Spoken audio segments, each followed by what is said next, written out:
Et non, nous ne sommes sûrement pas tous égaux face à l'école. Quelques chiffres pour commencer. Il faut savoir qu'en troisième, il y a à peu près 20% des enfants d'ouvriers, employés ou chômeurs qui ont redoublé au moins une fois, contre 5% seulement des enfants d'enseignants ou de cadres. Alors, les cadres, pour expliquer un petit peu ce que c'est, ce sont les personnes qui, dans une entreprise ou dans une administration, occupent des postes de catégorie supérieure, plutôt dans ce qu'on appelle le management, donc la gestion d'une équipe ou la direction.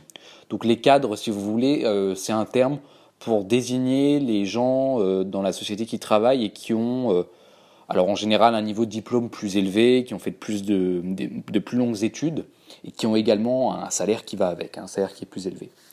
Un autre chiffre assez parlant, en bac professionnel, 36% des élèves sont des enfants d'ouvriers, donc plus du tiers, alors qu'on y retrouve seulement 7%, que 7% pardon, des enfants de cadres.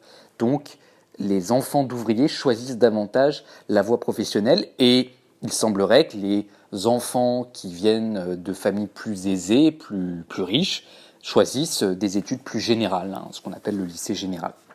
Donc ça, ce sont des premiers chiffres qui montrent qu'effectivement, face à l'école, nous ne sommes pas tous égaux, tout simplement parce que les inégalités qui sont réelles entre les enfants à l'école, elles sont d'abord liées aux inégalités qui existent entre les familles. Je vous explique un petit peu. Prenons un exemple d'une famille nombreuse dans laquelle les enfants doivent se partager la chambre. Ça va être plus difficile pour un enfant qui est, je ne sais pas moi, en cinquième, prenons l'exemple de cinquième puisque là c'est de vous qu'il s'agit, ça va être plus difficile pour cet enfant-là de faire ses devoirs, de mémoriser, de se concentrer quand il y a du bruit autour de lui. Quand il n'a pas sa chambre à lui, qu'il doit la partager avec un petit frère ou une petite sœur, peut-être même deux, oui, c'est plus compliqué de faire ses devoirs, c'est clair. Autre exemple, vous avez certains élèves qui doivent aider leurs parents dans leur travail. Par exemple, les parents qui vont faire les marchés, c'est pas rare qu'on ait des élèves qui doivent accompagner leurs parents pour les aider à aller sur le marché, à installer les produits, peut-être même à les aider lors de la vente. Et du coup, ces élèves-là, ils sont fatigués, ils ont moins de temps pour faire leur travail, et forcément, ils sont défavorisés par rapport aux élèves qui n'ont pas à faire ça.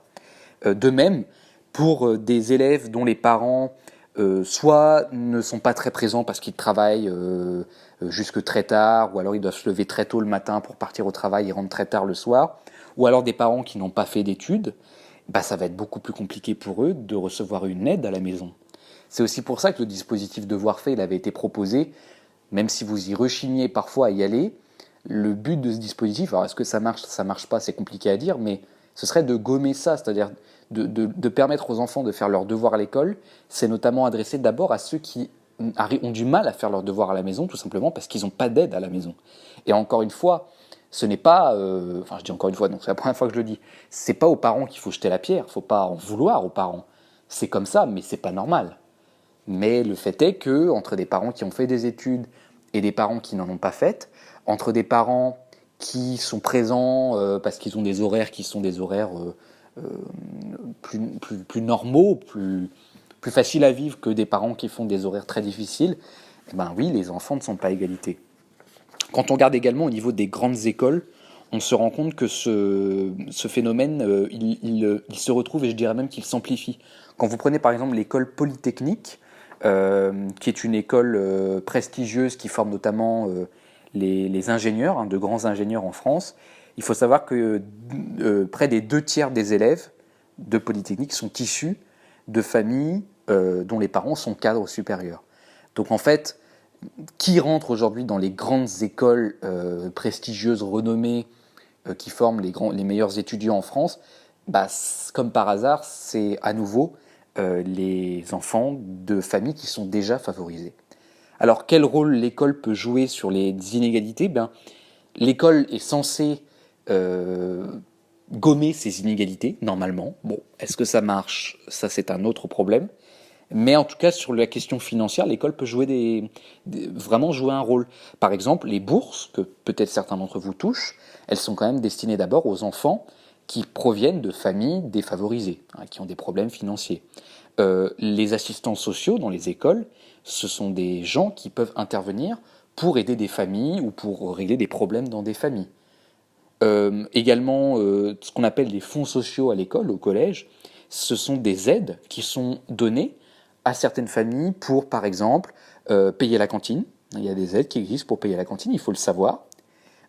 Pareil pour les voyages scolaires, si bon, j'espère qu'un jour une époque reviendra où on pourra faire des voyages scolaires, et bien pour des élèves qui n'ont pas les moyens, dont les familles n'ont pas les moyens de payer le voyage, eh bien il y a des aides qui existent et il faut le savoir aussi. Voilà. Donc oui, clairement, nous ne sommes pas tous égaux face à l'école.